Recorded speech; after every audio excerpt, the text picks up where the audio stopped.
സർപ്പബാധ ഉണ്ടെന്ന് വന്നാൽ നമുക്ക് ആ എനർജി പോയി എന്നാണ് നമ്മൾ വിചാരിക്കേണ്ടത് ലളിതമായ ഭാഷയിൽ. മൂന്നാമത്തെ ഇപ്പോൾ ഒന്ന് നമുക്ക് പിതൃദോഷം പറഞ്ഞു, രണ്ടാമത്തെ സർപ്പദോഷം പറഞ്ഞു, നാലാമത്തെ ധർമ്മദൈവകോപം അല്ലേ. ധർമ്മദൈവകോപം എന്ന് പറഞ്ഞു കഴിഞ്ഞാൽ നമ്മളുടെ കുലദേവതകളെ നമ്മൾ വേണ്ട വിധത്തിൽ പൂജിച്ചില്ല എങ്കിൽ, ആചരിച്ചില്ല എങ്കിൽ ധർമ്മദേവതാ കോപം ഉണ്ടാവും. ഈ ധർമ്മദേവതാ കോപം ഉണ്ടെങ്കിലും നമുക്ക് ഈ പറഞ്ഞ ദുരിതം ഉണ്ടാവും അല്ലേ. വേറൊരു സംഗതിയും കൂടിയുണ്ട്.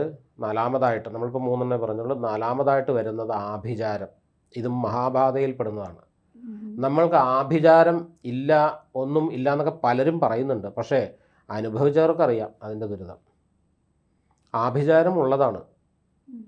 നമ്മളൊരാളെക്കുറിച്ച് നല്ല കാര്യം പറഞ്ഞാൽ അയാൾക്ക് ഗുഡ് വിൽ ഉണ്ടാകുമെങ്കിൽ അതേ ആളെക്കുറിച്ച് നമ്മൾ ദോഷകാര്യം പറഞ്ഞാലോ അയാൾക്ക് മോശം. ഒരാളെ നമുക്ക് നന്നാക്കാനും ചീത്തയാക്കാനും നമ്മുടെ വായിൽ നാക്കുകൊണ്ട് പറ്റുമല്ലോ. 4 പേര് ചേർന്ന് പറഞ്ഞാൽ ഒരുത്തനെ ഭ്രാന്തനാക്കാമെന്നാണ്. അനങ്ങുന്നത് കണ്ടില്ലേ, അത് കണ്ടില്ലേ, ഇത് കണ്ടില്ലേ, ഒക്കെ അവൻ എന്ത് ചെയ്താലും വട്ടാന്ന് നമുക്ക് പറയിക്കാം അല്ലേ എന്ന് പറയുന്നത് പോലെ ഇതെൻ്റെ വിവക്ഷയുണ്ടോ. അപ്പോൾ ആഭിചാരം, മഹാഭിചാരം കൊണ്ട് ഈ അനപത്യദോഷം വരും. ഇങ്ങനെയുള്ള 4 തരം മഹാബാധകൾ ഇയാളെ ബാധിച്ചിട്ടുണ്ടോ എന്ന് പ്രശ്നം വെച്ച് നോക്കിയാൽ മനസ്സിലാവും. അത് അന്നേരത്തെ ആ ജാതകം കൂടാതെ അദ്ദേഹം വരുന്ന സമയത്ത് രാശി വെച്ച് പ്രശ്നം വെച്ച് നോക്കിയാൽ ഏതെങ്കിലും ബാധാദോഷം ഇയാളെ ബാധിച്ചിട്ടുണ്ടോ എന്നുള്ളതും മനസ്സിലാക്കാം. ഇതും മനസ്സിലാക്കുക. പിന്നെ ഇയാളുടെ വീടിന് ദോഷമുണ്ടോ, കന്നിമൂല പിഴച്ചിട്ടുണ്ടെങ്കിൽ, ഈശാനമൂല പിഴച്ചിട്ടുണ്ടെങ്കിൽ, ബ്രഹ്മസ്ഥാനം ദോഷമായിട്ടുണ്ട്. ബ്രഹ്മസ്ഥാനത്ത് സ്റ്റെയർ കേസ് ഉണ്ടാവുക.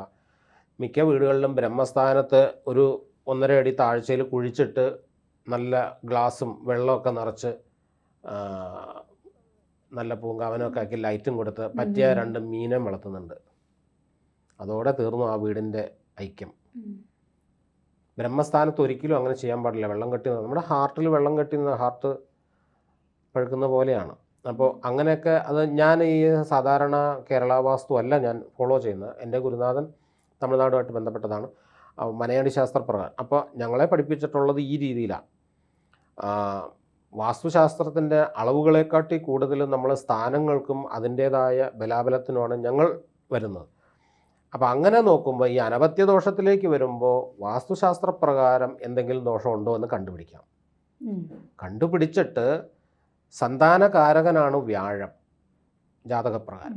ഈ വ്യാഴത്തിൻ്റെ പുള്ളി കാരകനാണ്, ഫൈനൽ അതോറിറ്റിയാണ് പുള്ളി. അപ്പോൾ ഇദ്ദേഹത്തിൻ്റെ ബലക്കുറവുണ്ടോ ഈ ജാതകത്തിൽ, വ്യാഴം മറഞ്ഞു നിൽക്കുകയാണോ? അങ്ങനെ ഉണ്ടെങ്കിൽ അതിനെ പരിപോഷിപ്പിക്കാനായിട്ടുള്ള മാർഗം ചിന്തിക്കണം. പൂജയാവാം. ഞാൻ നേരത്തെ പറഞ്ഞതുപോലെ എന്ത് പ്രോബ്ലമാണെന്ന് വിശദമായി കണ്ടുപിടിക്കുക, എന്നിട്ട് ലളിതമായി ഏറ്റവും സിമ്പിളായിട്ട് അതിനെ പരിഹരിക്കുക. സാധാരണ ജനങ്ങൾക്ക് പരിഹരിക്കാൻ പറ്റുന്ന രീതിയിലുള്ള മാർഗം നമ്മൾ ഉപയോഗിക്കുക. അവരെ പ്രൊട്ടക്റ്റ് ചെയ്യുക. അവർക്ക് ഒരു സന്താന ഭാഗ്യം ഉണ്ടായാൽ അവർ നമ്മളെ വന്ന് കാണും. എൻ്റെ അനുഭവം ഇതാണ് ഇതുവരെ. Thank you sir. നമസ്കാരം. ശരി.